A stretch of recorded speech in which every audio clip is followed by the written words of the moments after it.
Bonjour à tous, c'est Coulisses, le JT des services. Nous sommes à Montluçon dans l'Allier. Ici, c'est le lycée Paul Constant. Là-bas, c'est René Souchon. René Souchon inaugure aujourd'hui ce lycée après travaux de rénovation. Et c'est là que nous allons. Coulisses de mars, c'est parti.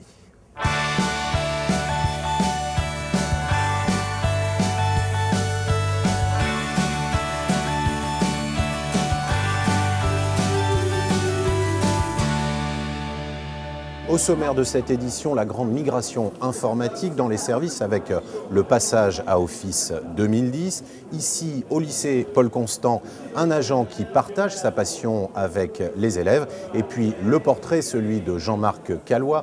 Il est directeur général adjoint en charge de la formation, de la qualité de la vie et de l'éducation. Il est l'auteur d'un roman de science-fiction et il est aussi amateur d'arts martiaux. 1, 2, 3. Bravo.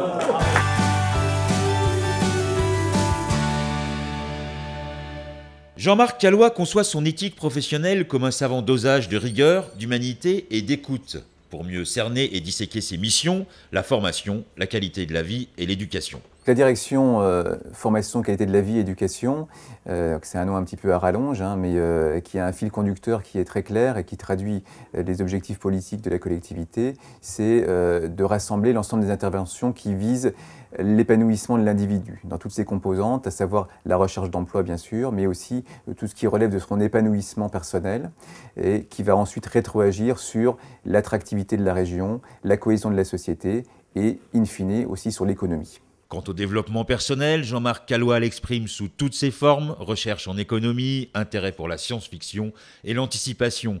Mais c'est la pratique du Yosekan Budo qui accompagne sa vie. Pour moi, les arts martiaux, c'est plus qu'un hobby, c'est une recherche personnelle, parce qu'au travers des arts martiaux, on se confronte un peu à soi-même et à ses limitations. Donc on travaille à la fois sur le corps bien sûr, mais on travaille le mental énormément, la concentration, la capacité à sentir la pression, à subir mais sans relâcher, et puis être capable d'esquiver, être capable de rebondir. On travaille aussi l'émotion beaucoup, puisque dans le travail il y a beaucoup de charges émotionnelles, donc ça permet à la fois de se libérer sur le plan, je dirais purement nerveux, mais aussi de travailler aussi sur sa propre gestion des émotions. Un esprit sain dans un corps sain, un principe de vie en phase avec une exigence professionnelle affirmée, servir la grande cause régionale, celle de la jeunesse.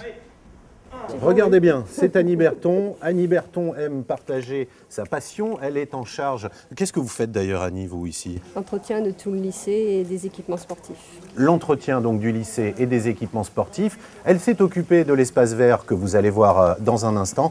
Et elle a associé tous les élèves qui sont ici. Bravo, messieurs. Bravo pour votre travail. Je dis bravo.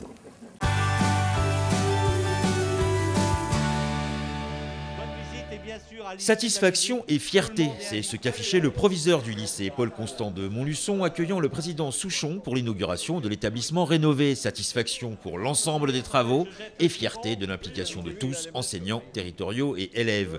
Symbole de cette collaboration, la création d'un patio réalisé par les élèves du CAP de maintenance des bâtiments de collectivité. Ce sont des élèves de CAP qui ont réalisé ce patio paysager et sous la direction de Mme Berton qui est agent territorial. Et vous voyez que les agents territoriaux du conseil régional s'investissent beaucoup parce qu'elle joue non seulement elle s'occupe des espaces verts, mais elle joue un rôle éducatif, vous l'avez vu, avec les enfants qui l'ont bien suivi et qui l'ont accompagné. Et je crois qu'on a tout gagné.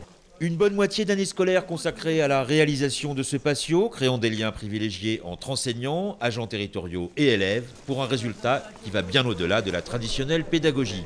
J'ai déjà vécu ça en tant qu'élève à Marmilla. Donc j'avais trouvé ça formidable. Ça bénéficie aux élèves de l'expérience et c'est gratifiant pour les élèves, je trouve. Et moi j'ai toujours aimé le contact des jeunes et de leur faire voir qu'en travaillant on a du résultat. Cette aventure humaine a marqué les esprits, offrant à ces jeunes élèves auvergnats des conditions d'apprentissage optimales sur le plan logistique et humain.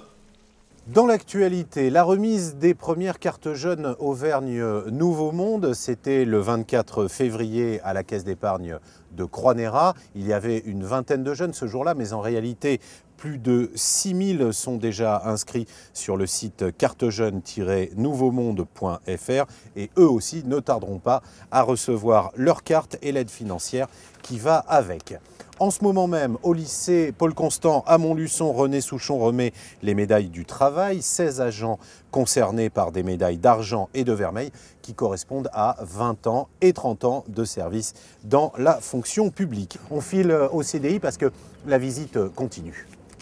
Office 2000, c'est terminé, les services passent à Office 2010. Une migration informatique, un changement de logiciel, ce n'est pas anodin, mais la région s'y est préparée avec le service formation et aussi bien sûr le service informatique.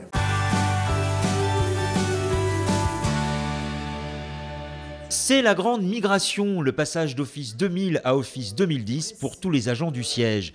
10 ans d'innovation technologique, une mise à jour qui a nécessité la mobilisation en amont du service informatique ainsi que du service formation. Le premier travail a consisté à définir un planning de déploiement, donc séquencer le déploiement des 450 postes au sein des différents bâtiments, puisque le conseil régional est éclaté sur 7 bâtiments. Et le deuxième point, c'est s'assurer qu'en changeant de suite bureautique, eh bien, les logiciels tels que Marco pour la commande publique ou bien GDLib pour tout ce qui est délibération continuent à fonctionner normalement, c'est-à-dire sans pénaliser les utilisateurs. Pour que chacun puisse se sentir à l'aise avec le nouveau logiciel, chaque service bénéficiera d'une personne ressource, à même de soulager ses collègues pour les réglages au quotidien, un référent.